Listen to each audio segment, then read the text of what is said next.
La Iglesia Católica de Montevideo presentó su plan de comunicación. El arzobispo Daniel Sturla explicó que el propósito de esta iniciativa es difundir el mensaje de Cristo en un formato renovado y adecuado para todos. El nuevo Departamento de Comunicación Social contará con distintas plataformas: el quincenario Entre Todos, Radio Oriental, la librería editorial Arquidiocesana, las redes sociales, el nuevo portal web de la Iglesia Católica de Montevideo, www.icm.org.uy, y un canal web televisión. El canal comenzará a emitir el próximo sábado 1 de octubre. En su grilla tendrá un informativo semanal con noticias de la Iglesia, 2 programas magazine y otros contenidos. Bueno, y le damos los buenos días a Monseñor Daniel Sturla. Un gusto recibirlo. ¿Cómo está? Muy bien. Gracias, Ana María, y gracias a la audiencia. ¿Por qué un plan de comunicación? ¿Por qué la idea de tener multimedia? Es evidente que ya todos, incluida la Iglesia, ya se está en las redes sociales, en Facebook, en Twitter, en todas las que hay. Ya lo está el Papa Francisco, pero creo que ahora esto de presentar un multimedia es un paso más. Sí, es un paso más en algo que se hace de hace mucho, porque además la tarea de la Iglesia es comunicar, anunciar la buena noticia. Eso es lo que dice Jesús cuando al final de su trayecto en la tierra dice: vayan y anuncien. Bueno, hoy para anunciar hay que hacerlo también a través de los medios de comunicación. Hoy, ya hace mucho tiempo. Hoy hay que aprovechar todas las nuevas posibilidades que la tecnología brinda para una comunicación más eficaz. Yo he leído que usted ha dicho cifras que son relevantes, y es que evidentemente Uruguay es de los países menos religiosos del continente, está muy por debajo. Recuerdo algunas cifras en un programa que hicimos, Dimensión Uruguay, de cuánto ha cambiado la religiosidad de los uruguayos, y que ha cambiado mucho, pero algo que aparecía como fuerte es que si bien hay una gran diversidad, hay como menos compromiso religioso de lo que es la realidad continental, ¿no? Sí, es una realidad donde el Uruguay tiene 100 años de un secularismo muy fuerte que llegó a permear, digamos, de la cultura uruguaya. Y bueno, está muy bien, pero entonces a nosotros nos toca, en la medida en que estamos convencidos de que la alegría de los hombres, como hay una famosa música clásica, Jesús, alegría de los hombres, de que la alegría del ser humano pasa por ese encuentro con Dios, bueno, que ese encuentro con Dios esté a la mano, que no sea por desidia de los que creemos, que no llegue el anuncio salvador, el anuncio evangélico a la gente. Y yo creo que en eso hay un compromiso, un deber de los que creemos, bueno, de anunciar en la sociedad plural el Dios en quien creemos. Uno se pregunta, en el caso, por ejemplo, de un canal de televisión, y en el caso del multimedia, ¿cómo resolver el tema de los contenidos? ¿Cuáles son los contenidos que a la Iglesia le interesan poner al aire, en definitiva, ¿no? Hay un tema que es tratar de comunicar lo que la Iglesia hace. Yo creo que nosotros en general desconocemos muchas de las cosas donde la Iglesia está presente en la sociedad uruguaya. Por ahí aparece muchas veces lo educativo, que sin duda es un rango muy importante. También hay muchas obras sociales muy desconocidas que se realizan en los distintos barrios. A mí una de las cosas que me gusta en este tiempo de arzobispo de Montevideo es recorro Montevideo y encuentro o voy y visito obras sociales muy interesantes, a veces pequeñas, donde se hace mucho bien. Y después ni que decir todo lo que se refiere a la dimensión específicamente religiosa. O sea, presencia. El otro día conocí una capillita viene a ser en el Casaballe, cerquita del arroyo Miguelete, una capilla en medio de un barrio, una capilla bien pobre, bien humilde, que tiene 30, 40 años. Yo no la conocía, preciosa capilla.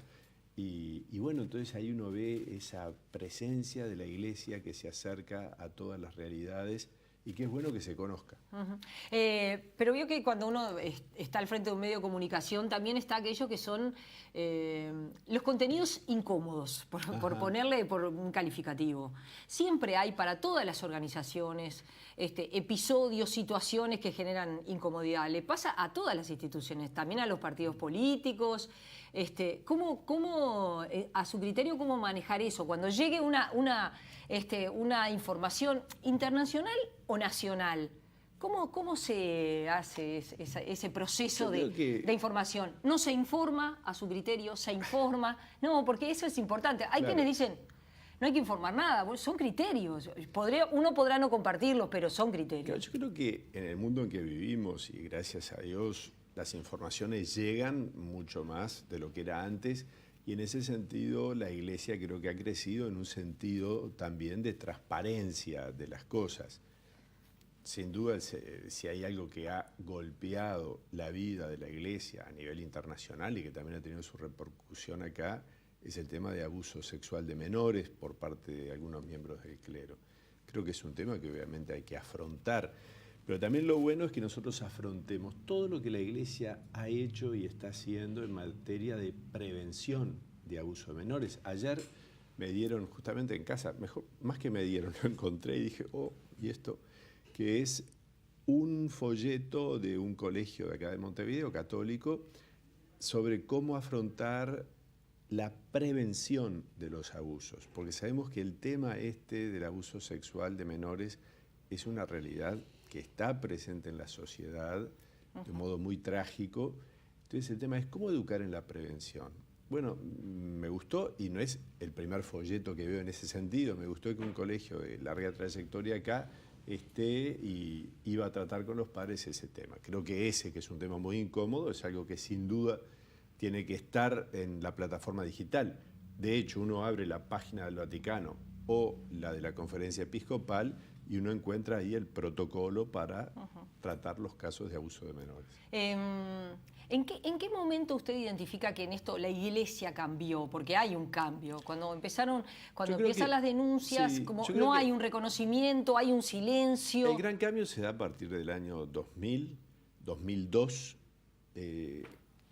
cuando Juan Pablo II llama a los obispos de Norteamérica a una reunión para afrontar el tema. Ahí ya hay un cambio muy importante con un papa ya envejecido, eso sí, ¿verdad?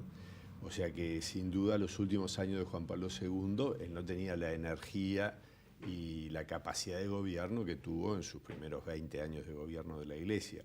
Pero ahí ya hay un primer cambio. Después Benedicto XVI, cuando en su estilo, si se quiere, más de segundo plano, bueno, él toma medidas claves, además de gestos contundentes, como es el pedido de perdón a las víctimas en algunas situaciones.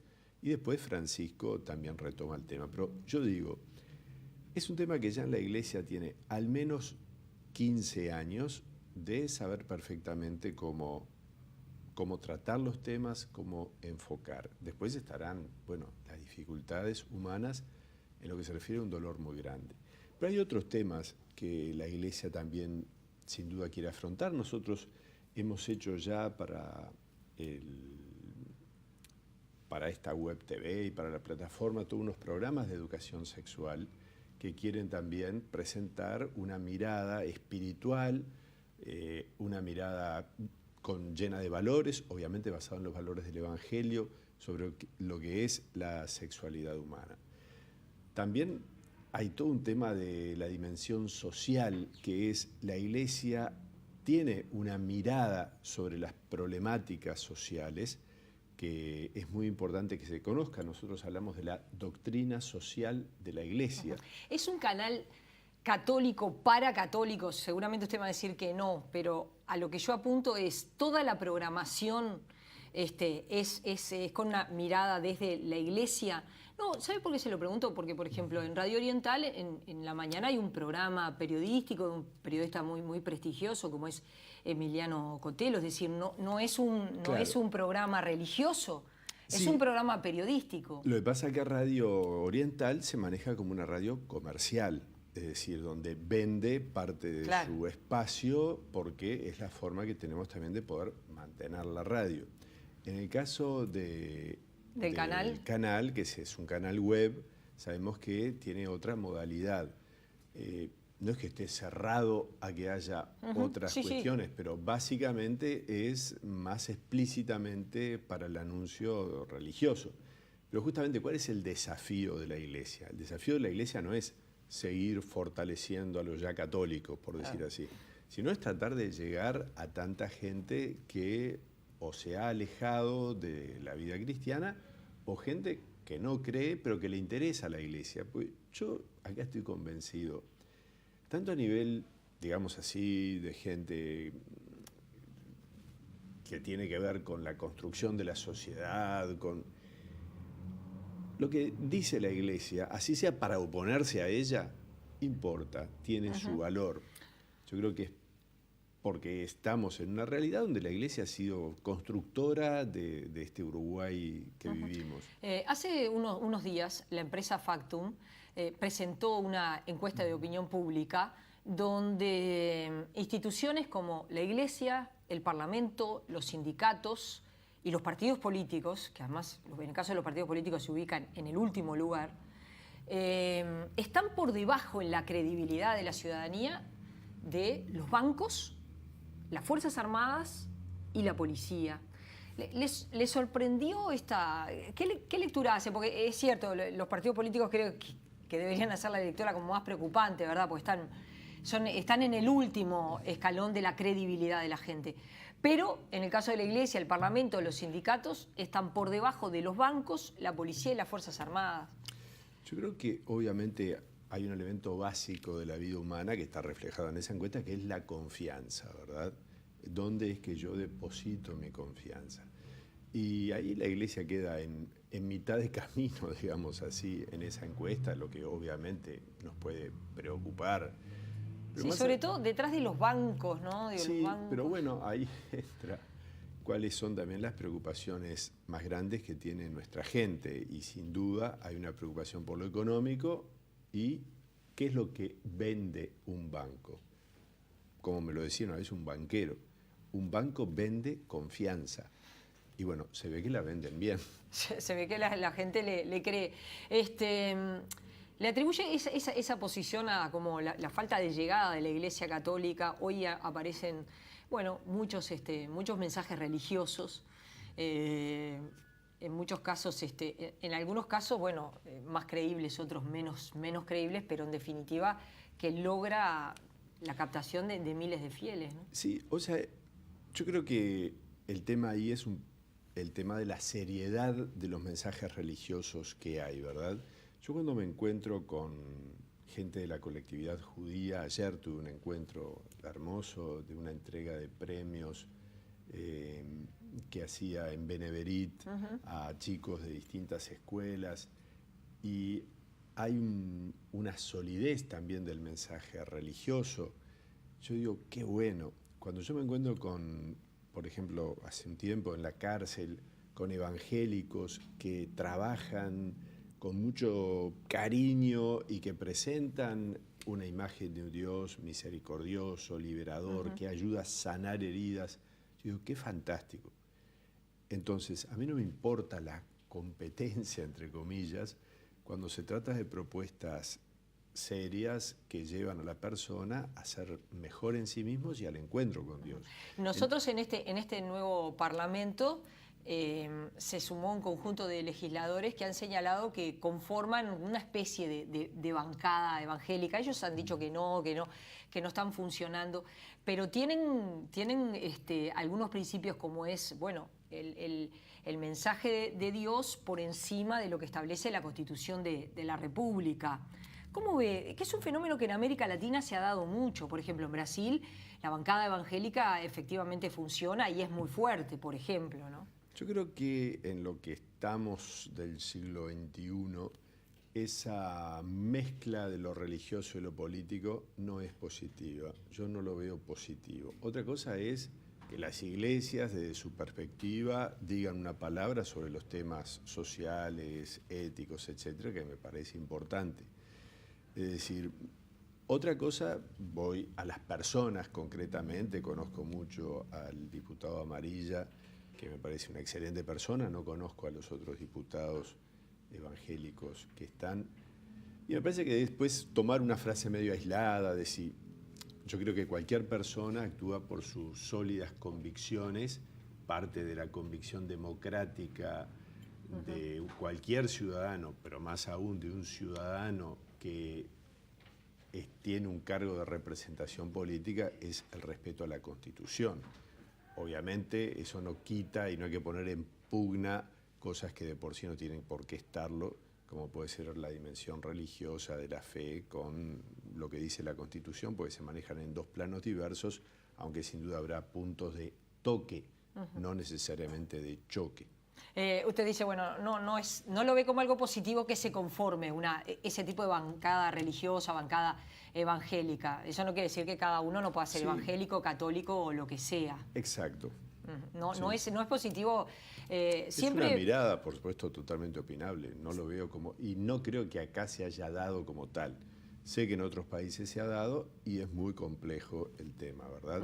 Sobre todo, ¿cuál es lo complejo? Lo complejo es que la gente termine uniendo y votando por un tema de una convicción religiosa que está unida a que el pastor o sacerdote se presente a como candidato. Eso me parece que es algo que no es bueno. La Iglesia en el Uruguay tuvo su momento también muy unido a un partido, a la Unión Cívica. Para la Iglesia yo creo que fue muy negativo esa unión entre Iglesia Católica y Unión Cívica, que además la Unión Cívica nunca representó a la masa católica y que creó una situación de conflicto que creo que no le hizo bien a la Iglesia en primer término. Bueno, a la Unión Cívica no es que nunca haya tenido la adhesión mayoritaria, pero eso fue algo del pasado, estoy hablando de antes de la década del 60. ¿Cómo está viendo el país en este momento? Ya estamos falta un poco, pero estamos por cerrar ya 2016, ¿no? Ha sido un año en algunos aspectos conflictivo, ¿no? Yo creo que hay una iniciativa muy buena del presidente de la República que ha sido esta del diálogo social, que ayuda a mirar el Uruguay del mañana. La Iglesia Católica se ha presentado en 5 o 6 de las temáticas, tanto Arquidiócesis de Montevideo como en Universidad Católica, Universidad de Montevideo y otras instituciones católicas. Pero no se ha presentado como un todo, sino que hemos dialogado, ACDE, por ejemplo, Asociación Cristiana de Dirigentes de Empresa, u otros. Entonces creo que eso es positivo, que se dialogue, pero ¿cuál es el punto? El punto es lo de siempre, cómo llevar a la práctica las buenas ideas que puede haber. Y en ese sentido hay preocupaciones que siguen estando en el corazón de los uruguayos, como puede ser el tema educación, en primer término, tema fundamental, y otros temas conexos. Seguridad, sin duda es un tema que preocupa mucho, pero como yo pienso desde hace tiempo, y por eso también es mi deseo de poder comunicar el mensaje del Evangelio, en el fondo del Uruguay hay un problema espiritual, no es solamente problemas materiales, digamos. Y el problema espiritual es el problema del sentido de la vida, del entusiasmo por la vida, el hecho de que nuestros jóvenes tengan ganas de comprometerse y que no busquen los escapismos que hoy por hoy están a la vuelta de la esquina y que tanto daño les hacen. En general, ¿cómo está mirando el tema de la educación en el país? Bueno, es claro porque que hay una problemática muy grande, que sobre todo eso afecta a los adolescentes y que ahí hay mucho para hacer. En el canal de televisión, por ejemplo, ¿se va a tratar este tipo de temas? Sí, porque yo creo que la Iglesia tiene una amplia experiencia y estamos haciendo muchas cosas muy interesantes. Por ahí aparece siempre el tema del jubilar, por ejemplo, pero es una experiencia que más allá de que sea muy puntual, es una experiencia a mirar y de hecho ha sido mirada por otros e imitada por otros, en el buen sentido, imitada cada uno con sus características. Pensemos en el otro Liceo Providencia del Casabó, también de un movimiento de la Iglesia, o en el Francisco de Paysandú, pero también en el Impulso, que siendo laico toma mucho del jubilar, o ahora ha surgido Espigas, ha surgido un bachillerato tecnológico muy interesante, Ánimas, todos para población de jóvenes en situación de riesgo, a lo que se suma lo que ya hace Talleres Don Bosco con los llamados Nini, o la obra Tacurú. Entonces, hay mucha experiencia educativa acumulada de años y con resultados eficaces. Entonces, eso es como para decir, miremos y procuremos hacer algo en este sentido, porque si queremos, podemos. Es decir, si el Uruguay quiere realmente meterse en educación y sacar adelante a los chicos que viven en situaciones más vulnerables, lo podemos hacer y se sabe cómo hacerlo. El tema es que todos dejemos un poquito de lado intereses más particulares y que pongamos en la mira ¿a quién? Al chiquilín, sobre todo al chiquilín más pobre, al chiquilín que viene de familias más vulnerables.